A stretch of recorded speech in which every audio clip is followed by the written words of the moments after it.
since the beginning of time. Some ancient mysteries have never been solved. To take an unforgettable journey where no one has dared to go for thousands of years.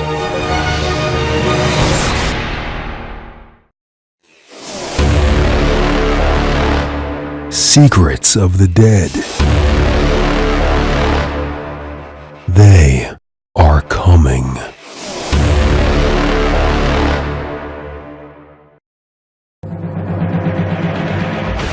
The 1947 Roswell incident may be the most famous UFO crash story of all time. But was it the first? On April 17, 1897, a mysterious airship was seen in the skies over the small Fort Worth suburb of Aurora, Texas, on a collision course with the home of a local judge. The story of the Aurora crash is fairly simple and straightforward. According to the newspaper accounts at the time, early in the morning of April 17, 1897, a large silver cigar-shaped object came fluttering closer and closer to the earth, struck a tower at Judge Proctor's house, exploded, scattering debris all over the place. 2 days later, April 19, 1897, the Dallas Morning News reported, "About 6 o'clock this morning, the early risers of Aurora were astonished at the sudden appearance of the airship which has been sailing through the country. It was traveling due north and much nearer the earth than ever before. It sailed directly over the public square, and when it reached the north part of town, collided with the tower of Judge Proctor's windmill and went into pieces with a terrific explosion."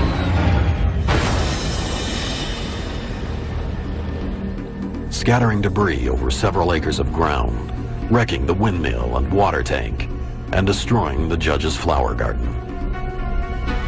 According to the local legend, many of Aurora's residents raced to Judge J.S. Proctor's farm to help in any way they could. What they found was beyond comprehension. The Dallas Morning News reported that someone or something was in the craft. The pilot of the ship is supposed to have been the only one on board, and while his remains were badly disfigured, enough of the original has been picked up to show that he was not an inhabitant of this world. Mr. T.J. Weems, the United States Army Signal Services officer at this place and an authority on astronomy, gives it as his opinion that the pilot was a native of the planet Mars. His description was that it was an alien in form, and he was referred to as a Martian. Now, the only reference to Martians at that time were in the drawings of the science fiction writers, so it could have been sparked in part by literature. Of course, I wasn't there, so I can't say for sure who piloted the craft. All I can go is by the newspaper accounts, and they made it quite clear that the remains clearly indicated he was not an inhabitant of this world. According to the Fort Worth Register, the alien did not survive. They reported that he was given a Christian burial in the town cemetery. The fragments of the craft were then thrown down a well. The townspeople more or less wanted to forget about it, and I won't say pretend it didn't happen, but probably couldn't cope with what happened and didn't know. A small stone was placed over the unmarked plot to confirm the grave of the airship pilot. But as time passed, he would not be allowed to rest in peace. Years have gone by, leaving fewer and fewer eyewitnesses to the events of April 1897. Eventually, the story became a legend, a colorful tale that some considered to be fiction. Judge Proctor's land was sold. The newspapers stopped writing about the incident in Aurora, and the gravesite became little more than a curiosity. My initial reaction to the Aurora story, I have to admit, was a little bit of one of skepticism. But if you're going to be a history writer, you need to at least make a stab at trying to find out the truth. And that's what launched my investigation. When I began to research it, however, I found that there was more to the story than just the Aurora incident. I went to the Dallas Morning News, assuming that the Aurora story would be a headline on page 1. Well, it wasn't. It was buried in the middle of page 5. And what intrigued me was it wasn't even the first airship story on that page. In fact, there were over a dozen different articles about the mysterious airships listed in the April 19th edition of the paper. There were at least 16 in that same area the 2 days before this incident. 16 reported cases by reputable people is significant. In late November 1896, thousands of witnesses reported seeing the mysterious airship 1,500 miles away over California. Over the next few months, the tale spread to more than 20 additional states from California to Michigan. In Texas alone, the airship was spotted in over 30 counties between April and May of 1897. For those 2 months in 1897, literally hundreds of Texans saw something in the night air over Texas. They described it as cigar-shaped. Some people said it had lights. Some people said it didn't. Some said it could go 200, 150, 300 miles an hour. It could do things that airships today can barely do. Top speed at that time was about 35 to 40 miles an hour by train. And for reputable people to say something flew over their head going more than 100 miles an hour would be the same as us saying something went over our head going thousands of miles an hour. Texas historian Wallace Cheriton focused his research on the incident on the so-called witnesses listed in the newspaper articles. What I was trying to do was prove, were these real people? I was very pleased to find, yes, they were. They were, in fact, real people.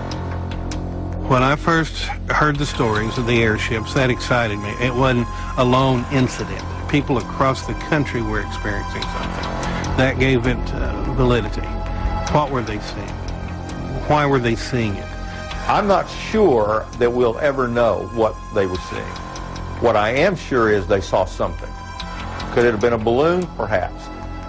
Probably not an airplane, since those didn't exist. The first recorded man-made heavier-than-air flight was made, of course, by the Wright brothers in December of 1903 at Kitty Hawk. So whatever was flying over Texas in 1897 was not man-made. In fact, while hot air balloons were commonly used in the late 1800s, they were not able to perform complicated maneuvers, such as right-angle turns and rapid altitude changes that had been described by witnesses. Patents had been registered for more advanced airships, but there is no record of any actually flying during that period. We're talking about something that did not exist in 1897 and yet was seen by literally thousands of people. If there's a better example of a UFO, I don't know what it is. Soon after the Aurora crash was reported, the sightings ended. Suddenly, there were questions. Were these sightings real, or were they all part of a gigantic hoax? If you subtract out the known hoaxes, if you forget about them, what you're left with are hundreds of sightings by just common, everyday people that had absolutely no motive other than the fact, I saw something and I want to report it. Over the years, we investigate hundreds, thousands of UFO reports. They're seen, they land, and they fly away. This was something where it was seen, crashed, and left behind an occupant. That's why, to me, Aurora was the best airship case to investigate. And then, it's before Roswell. No one's gone in to cover it up. They didn't know about it. So that, to me, was the ultimate case to get the evidence I needed to prove or disprove what was going on. Coming up, the investigation focuses on the alien on board. We sent a letter and asked permission to exhume the body.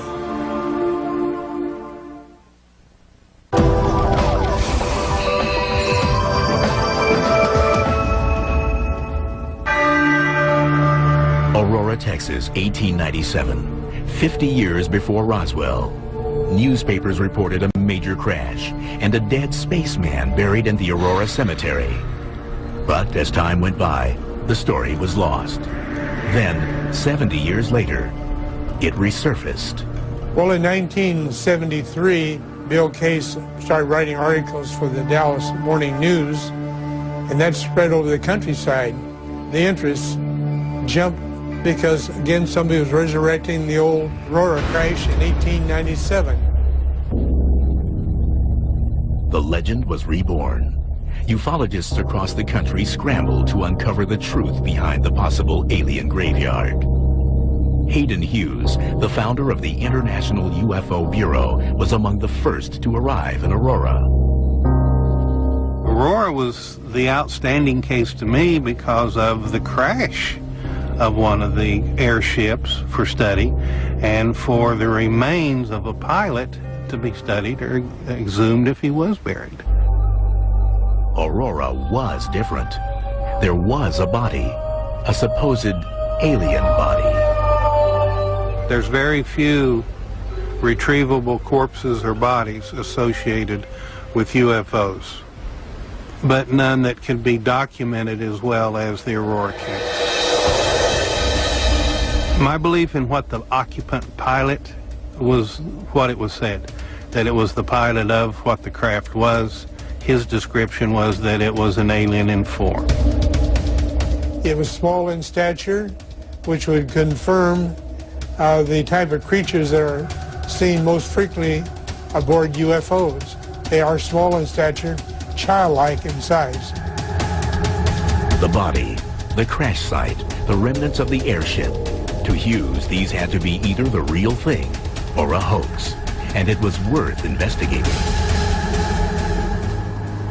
As to what to expect when we came to Aurora that first time, I was quite surprised that it wasn't as big as I visualized it to be. Coming into town, where was it? Well, we just went through it. There's the cemetery, okay? There's the hill, the windmills over this way. There's some houses down this way are businesses. That was the extent of it. Another surprise, Hughes's reception by the residents of Aurora. It appeared that they had no interest in solving the mystery. One time you talked, the people were open. The next time, they were not.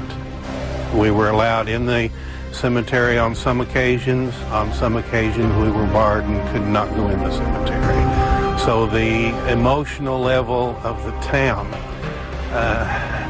kind of told me they wanted no involvement with it.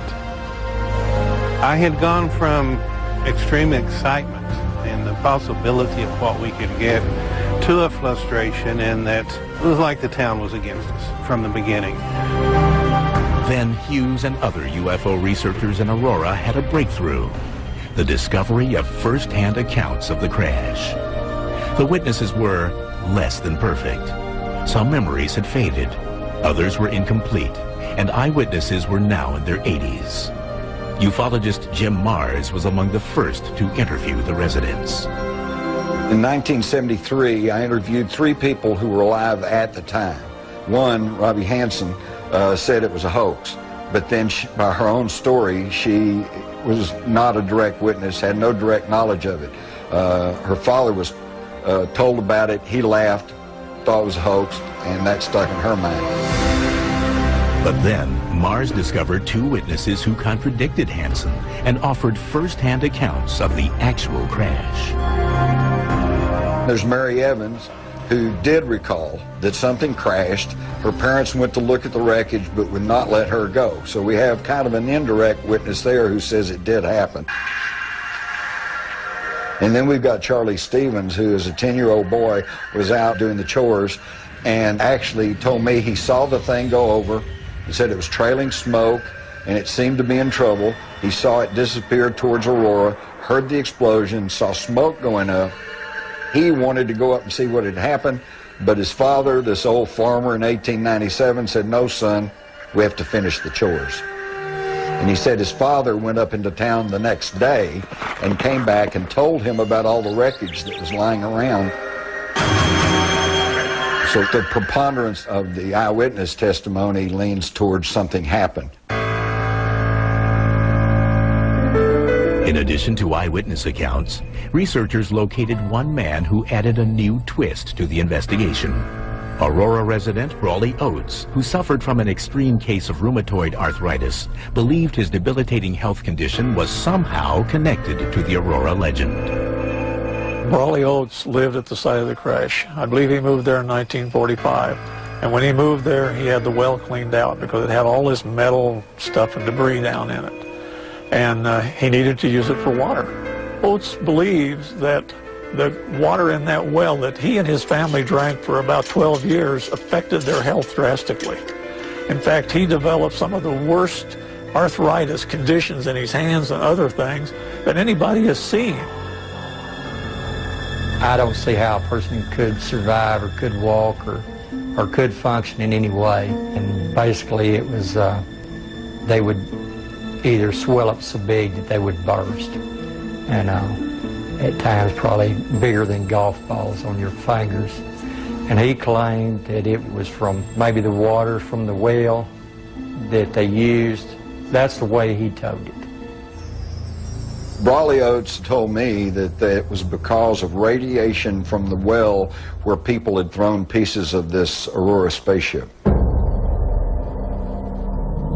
But in sealing off the well on his property, Oates also sealed crucial evidence to the mystery inside. For researchers, the scientific evidence to support their case was becoming increasingly difficult to find. We can't go on legends. We need scientific proof that you could take any court of law and prove that this event actually took place, as our investigation disclosed. In 1973, investigators set out to the crash site and the graveyard. They hoped to find any evidence that could have survived the 75 years since the crash. Coming up, mysterious metal samples baffle the experts. It's just a marvelous thing to have a piece of something you believe really could have come from a spaceship.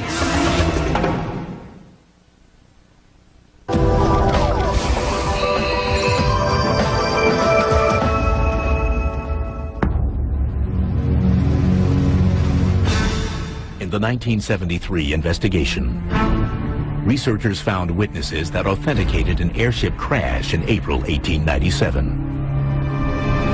There were also claims of an alien buried in the local cemetery.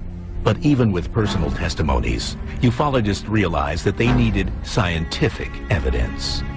They hoped to find debris from the crash on the property formerly owned by Judge J.S. Proctor. What happened to the metal is probably anyone's guess at this point. The best guess to me was the main bulk of it was hauled off, and what was left behind was thrown down the well. Finding the well was easy, but researchers quickly discovered a problem. The well had been sealed off years earlier by the new property owner, Brawley Oates. He had this big slab, 8 by 8 feet concrete over the old well. So to move that would be a major job. Discouraged, investigators turned their search for clues to other parts of the property. They went around and they got the little pinging of the machine, and they dig down and they find pieces of stuff. And some of the things they found were natural things you would find on a piece of property that had been around for years and had been farmed.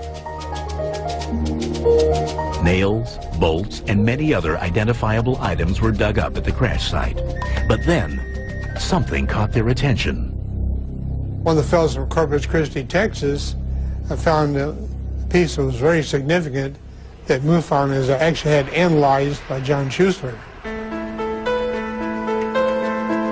This was tested 2 times. In 1973, immediately after it was taken out of the ground, it was transmitted to me, and I took it into an aerospace laboratory. This laboratory was one that was used to determine the failure modes of aircraft and spacecraft parts. So they had the latest and best equipment. They're the ones that did the first analysis and determined the unusual nature of it. The analysis showed it had been there for a long, long time.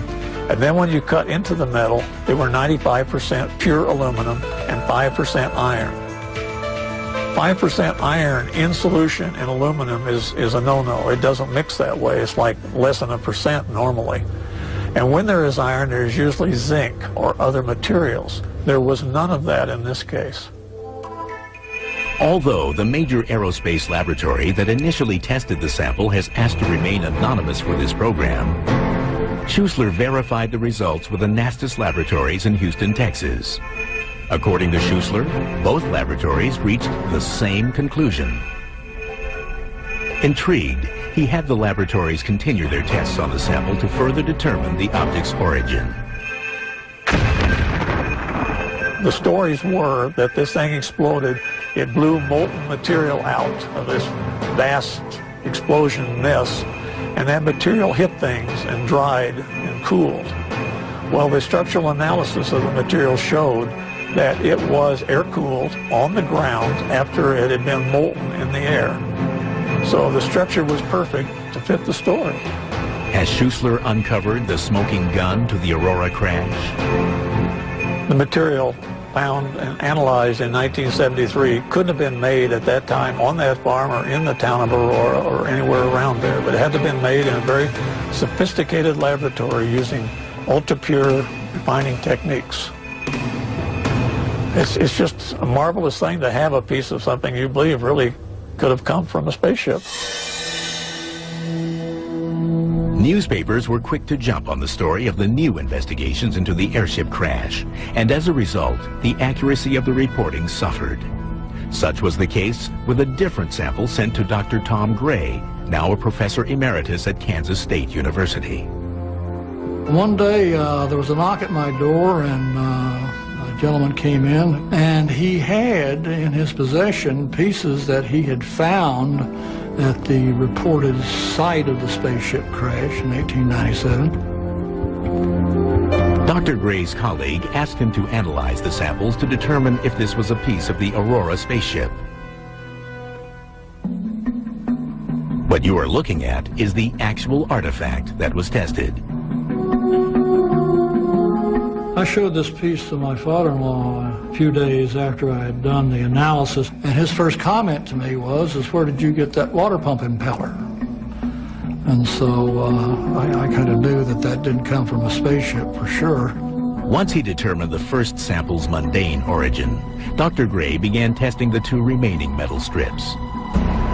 Once he discovered the pieces were primarily iron, he made an unusual finding. When I checked their magnetic properties, I did it by basically putting them in the presence of a magnet, and they didn't interact with that magnet. And I thought, that's kind of interesting. Perplexed, Dr. Gray searched for a certified metallurgist to give a second opinion on his puzzling find. It turns out that iron zinc alloys can be non-magnetic or magnetic depending on how they're cooled. Then, Dr. Gray relayed his story, along with his conclusions, to his school newspaper. When the article came out the next day in the campus newspaper, the headline basically said, "Physicist finds non-magnetic iron at site of Aurora spaceship crash."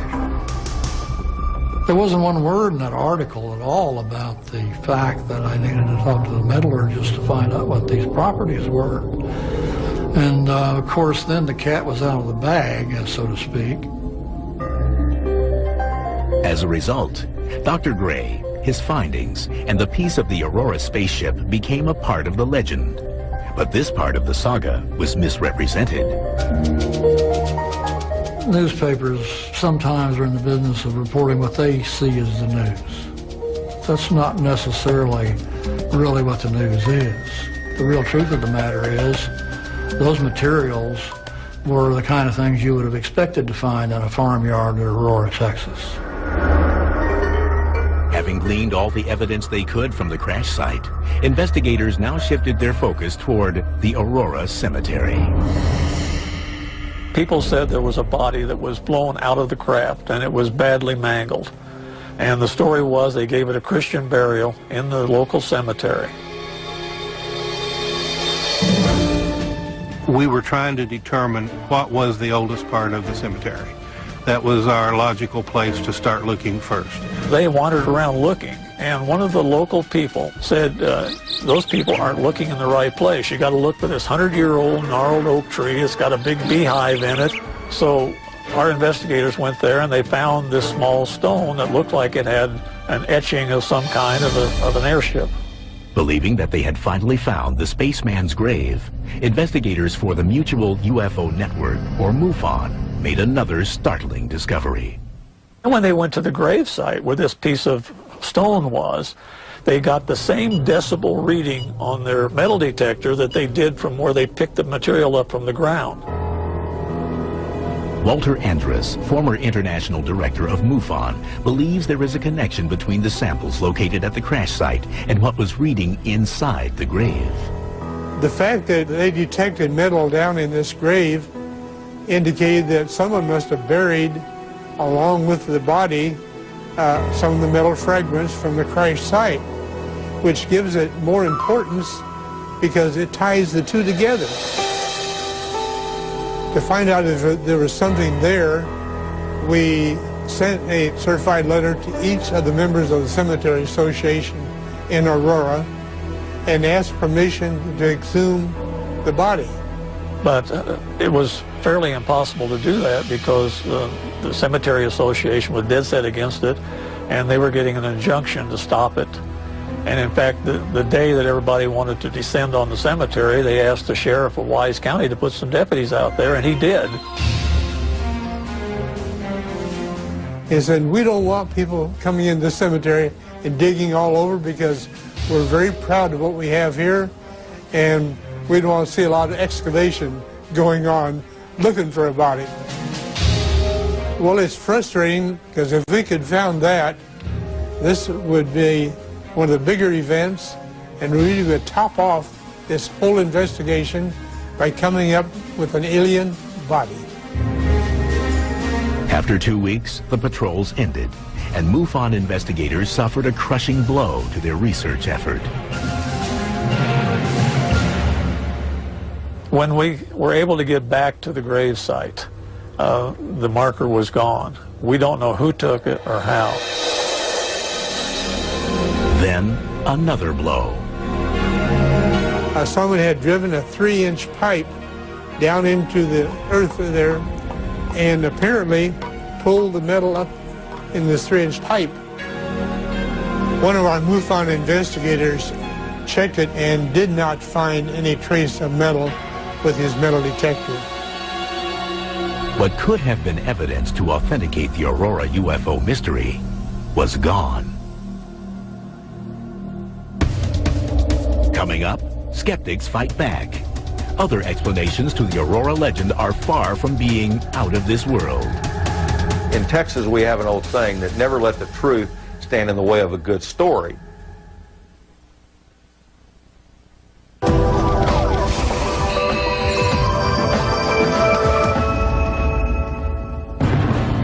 Was this really Texas's Roswell? That's what investigators in 1973 hoped to find out. But like the Roswell story in 1947, the Aurora, Texas legend grew larger and the story more twisted as each day passed. At every turn, skeptics challenged journalists and investigative agencies like the Mutual UFO Network and the International UFO Bureau, seeking to disprove their research. The theories ranged from balloons soaring through the sky to the belief the Aurora legend was merely concocted to save a dying town. The most prevalent theory to explain the 1897 airship mystery is that it was a balloon. Well, unfortunately, there is physically no way it could have been a balloon. There are no balloons that can rise or fall with lightning speed. They cannot turn at right angles. They cannot go vertically up and vertically down. They simply can't do it. I don't think the balloon theory is feasible in this because of the detailed descriptions of the different airships that were available at the time. The government, even in the 40s, tried to claim that different pilots were chasing balloons. Even the famous Roswell crash was a high-altitude balloon that had actually crashed. So the balloon theory has been there a long time. With these facts, many dismissed the balloon theory. Other skeptics, however, theorize that the Aurora legend is simply a made-up story, invented by the author of the original Dallas Morning News article from April 19, 1897. In my opinion, the Aurora story was one that was concocted by S.E. Hayden. I did find some people that seem to have recalled that their ancestors had said that Hayden was a great practical joker. And what a wonderful practical joke this was in 1897, except that it wasn't recognized at that. I've heard the allegation that the author of this article, Mr. Hayden, was a prankster and a hoaxer. I've seen no hard evidence of that, and I've seen no other articles that he wrote that turned out to be wrong. Although Cheriton is challenged by some experts, he offers a convincing argument to back up his claim. If Hayden was acting as a reporter as opposed to a hoaxer, seems very strange to me that he didn't follow the story up to say, well, people showed up for the burial of the alien and we put a little grave marker over it and somebody said a prayer. It was a wonderful ceremony. That to me would have been expected, but yet it didn't happen. The mayor of Aurora, Texas, Barbara Brammer, has spent many years researching the town's history and believes her input may solve the Aurora legend. The legend, from what I have been able to read, started after several disasters that we had in the city. The first of those disasters was a brutal boll weevil infestation, which destroyed Aurora's primary cash crop, cotton. Shortly thereafter, there was a fire on the west side of the town that destroyed several buildings, and several people lost their lives. And the deaths did not stop there. Shortly after the fire, a massive outbreak of spotted fever nearly wiped out the remaining population of Aurora. It was in 1896. Everybody tried to leave it could. The whole